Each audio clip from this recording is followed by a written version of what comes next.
My name is Jonathan Elias Gray.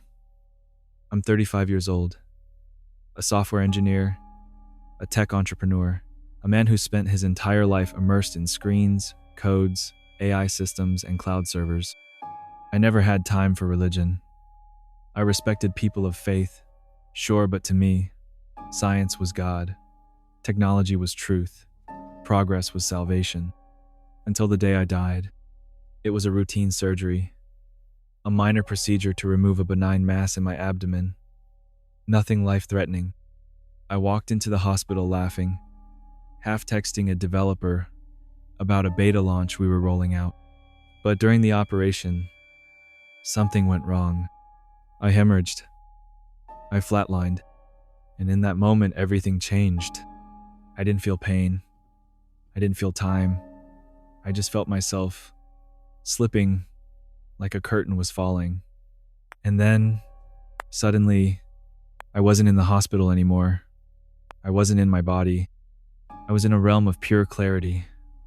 No walls, no ceiling, no wires or waves. Just light, not the kind you get from a screen. This light knew me. It wrapped around me. And then, he appeared. A man. Radiant. Beyond radiant. I knew instantly Jesus. Not the cartoon I had mocked. Not the icon from stained glass. He was real and terrifyingly good. I couldn't speak. I couldn't move. I just knew every moment of my life was now fully known. He looked at me and for a long pause said nothing. He just searched me, like he was scanning not my brain, but my soul. Then he spoke. You have built tools for the world, but forgotten the one thing that cannot be engineered. I trembled. I didn't know what he meant, but I was about to find out, because what he showed me next would unravel everything I believed about technology, progress, and the future we think we control. When Jesus looked at me and said, "You've built tools for the world but forgotten what cannot be engineered," I didn't fully understand. But then he stretched out his hand and, suddenly, I was surrounded by what looked like living strands of light. Not electricity, not data, truth. It moved like code interwoven, infinite, alive. I was looking at the blueprint of reality itself. I saw language and logic, physics and beauty, woven together like threads in a divine algorithm. And Jesus said, "Everything man builds is a shadow of what I already designed." I saw the internet, AI, satellites, blockchain. I saw all of it, but through his eyes. And what I saw stunned me. Much of it had potential, but most of it had been corrupted, bent inward, twisted from tools into idols. Things that were supposed to connect had started to control. Things meant to empower had begun to enslave. And Jesus whispered, "You wanted to build Eden with code, but without the creator of Eden." He showed me people scrolling for hours trying to fill a spiritual void with digital stimulation. I saw children addicted to screens. I saw influencers trading authenticity for algorithms. I saw loneliness magnified by likes, marriages fractured by pixels, truth buried beneath information. And then I saw something that shook me, a mirror of myself, sitting in front of 10 screens, eyes tired, heart empty. I had told myself I was building for the future, but I had never once asked God what he wanted the future to be. Jesus said, "Technology is not evil, but when it replaces me, it becomes your prison." Then he showed me something deeper, the spiritual patterns inside modern tech. I saw how platforms mirrored ancient idols, how the pursuit of virality mirrored Babel, how echo chambers became temples of self-worship. I fell to my knees. All the pride I had carried about my contributions to the world began to melt. I had thought we were advancing civilization, but he said, "You've advanced the machine, but neglected the soul." Then he looked at me with the deepest sadness I've ever seen in any eyes and whispered, "Come, let me show you what this path leads to, if left unchecked." And what I saw next terrified me. When Jesus said, "Let me show you what this path leads to," I felt a deep chill in my spirit. I had once dreamed of building a future powered by AI, automation, and total digital integration. But now, standing beside the very creator of time, I saw something different, something dark. The light around us dimmed not in anger, but like a warning. And suddenly, I saw the world and fast forward, not decades away, just a few years from now. I saw a society completely wired, everything connected, every home, every car, every wrist, screens, everywhere, not just on walls and people, in people. Technology had become seamless, but so had surveillance.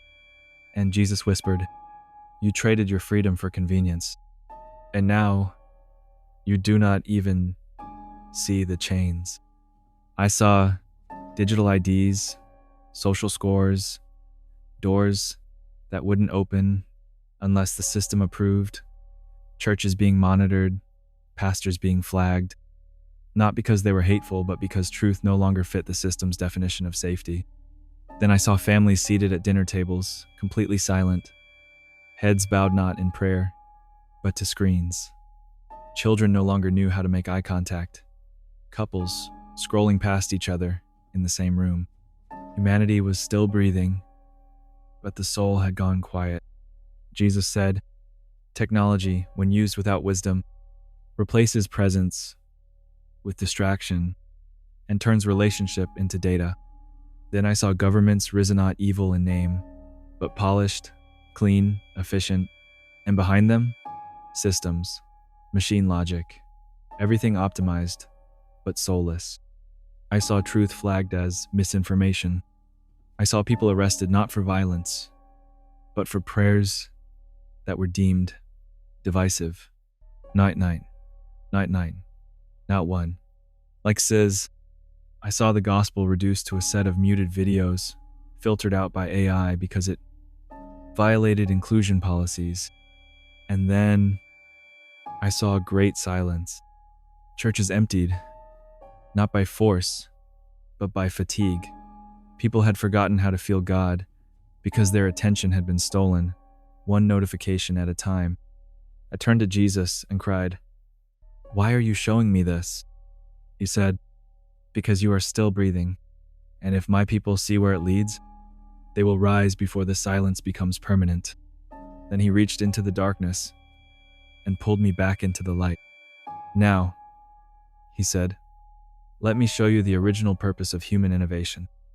And what he revealed next felt like seeing fire before we learned to burn with it. After pulling me out of that terrifying vision of a future enslaved by the very tools we created, Jesus brought me into a place unlike anything I had ever seen. It looked like Eden but advanced, not primitive, not tribal, but pure.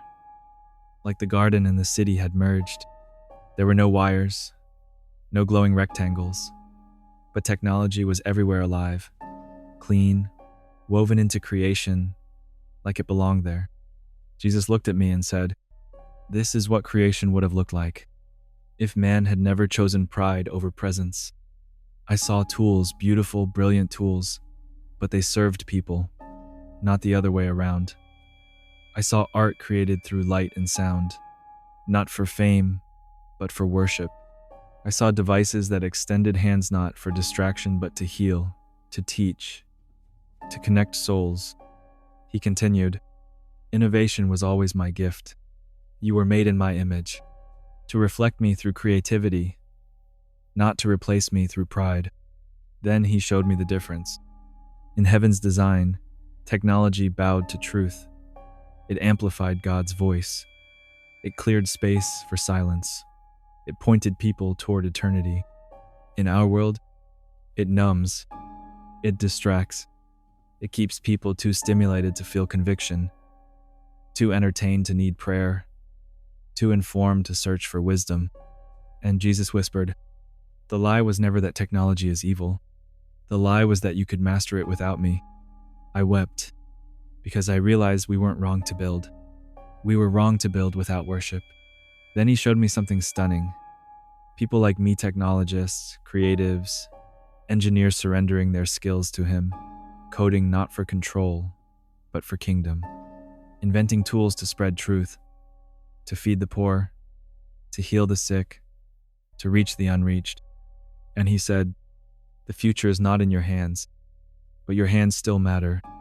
Then he looked at me with a fire that was hope, not anger, and said, "Now I will show you what's happening to the minds of this generation and why time is running short." What I saw next made me want to cry out to every parent, every teen, every soul holding a phone right now. Jesus looked at me, eyes full of sorrow and power, and said, "Now you will see what the enemy has done, not with violence, but with attention." And in that moment, I was taken into a vision unlike anything I had seen before. I was shown the minds of people young and old as battlegrounds, not metaphorically, literally. I saw thoughts like light beams, flowing like highways, but some of those highways were blocked, rerouted, or jammed with noise. Then he said, "Your enemy doesn't need to destroy the body if he can hijack the mind." I saw children, no older than 7, already addicted to screens, their minds wired for instant feedback, their hearts dulled to silence. They had forgotten how to imagine, forgotten how to wonder. They were losing the ability to hear my voice because it was too quiet for the pace they lived in. I saw teenagers scrolling for hours, comparison, breeding anxiety, confusion becoming identity, and lies being accepted because repetition had replaced reflection. I saw souls fractured by overstimulation. Jesus whispered, "They no longer know who they are, because they no longer know how to be still." Then he showed me adults' minds, so full of notifications, news, and noise that there was no room left for truth. The voice of the shepherd had been drowned in podcasts, tweets, and endless debates. Not evil content, just endless content. "The enemy has made distraction his greatest altar," Jesus said, "and many of my people bow to it daily without even knowing." I fell to my knees. I could barely breathe. The weight of it crushed me, not because Jesus was condemning, but because I saw the prison I had lived in. I helped build that altar. I had worshipped at it too. Then he knelt beside me, God in flesh, and said, "But there is still time. I am raising up voices that cut through the static, but they must be brave, and they must be clear."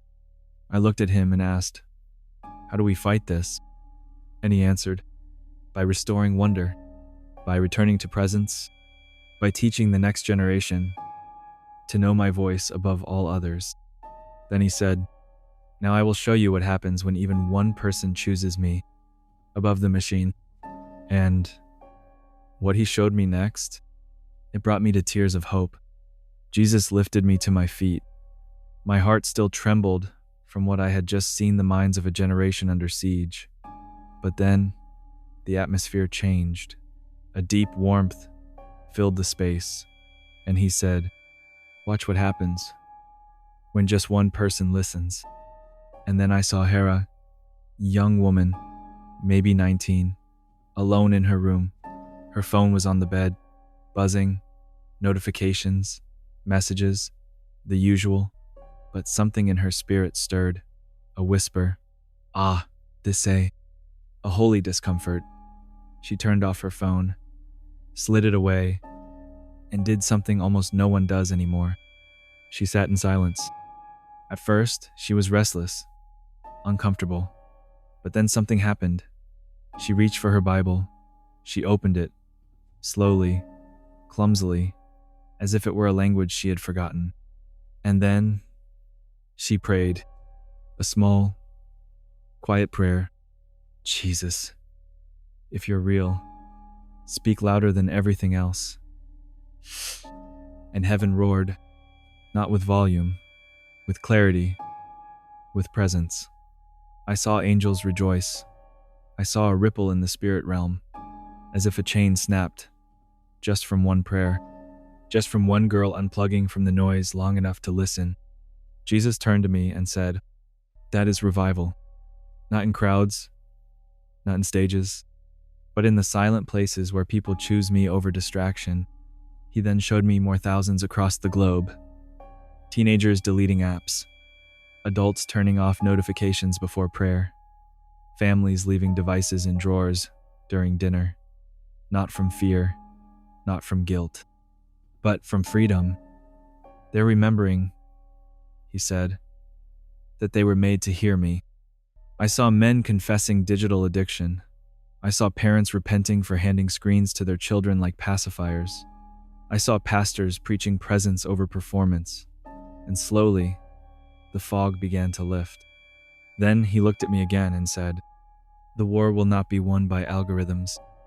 It will be won by altars. And the altar begins in the heart of one person who chooses me." I was weeping, not from despair, but from hope. And he said, "Now you will see how the enemy reacts when my people start waking up." And what I saw next was the counterattack, the deception dressed as light.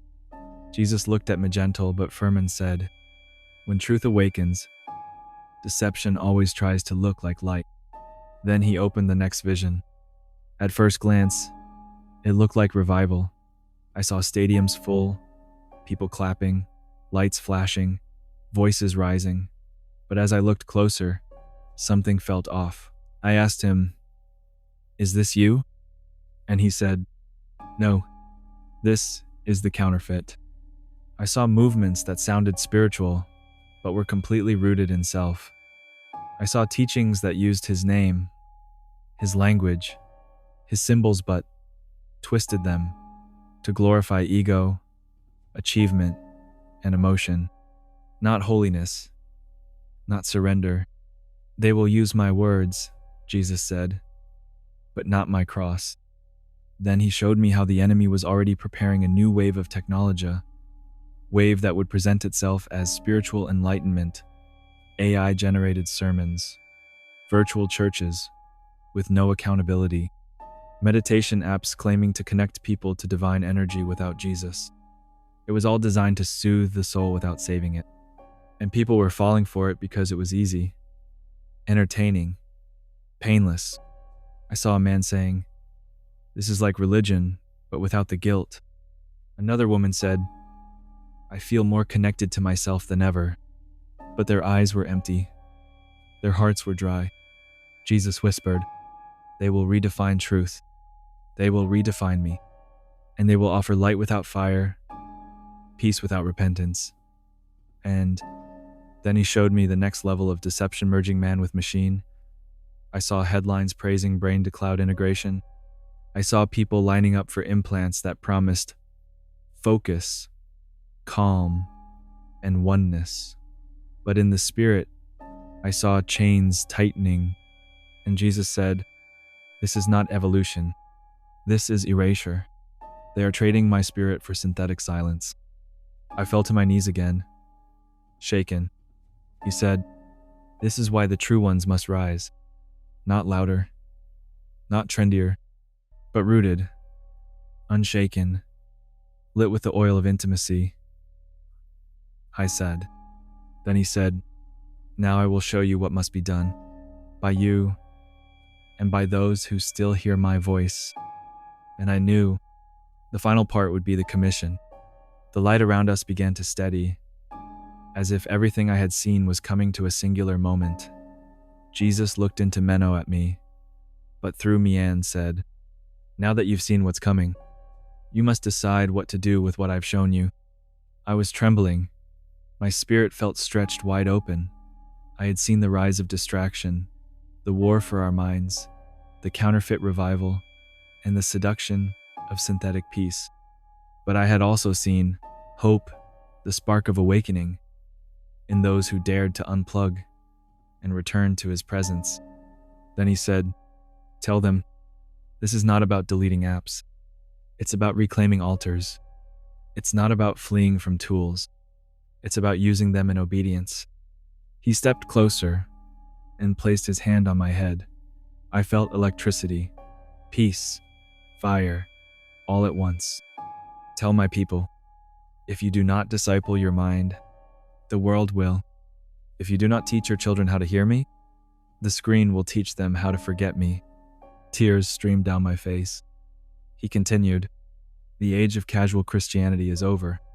This is the hour of presence, of prayer, of spiritual clarity, not louder religion, but deeper surrender. Then he looked toward the earth, and I saw a remnanta, small but growing group, people turning off distractions, families gathering in living rooms to worship, creators using their platforms for truth, not trends, engineers, developers, designers offering their skills to the kingdom. And he smiled. This is my resistance. Not violent, not political, holy. Then he turned to me and whispered, now go, tell them what you saw. Tell them, I am not against advancement, but I am against anything that silences my voice in their lives. I began to fall backward, like being pulled through a tunnel of sound and light. I heard the sound of beeping, gasps, my name being shouted, and I opened my eyes alive.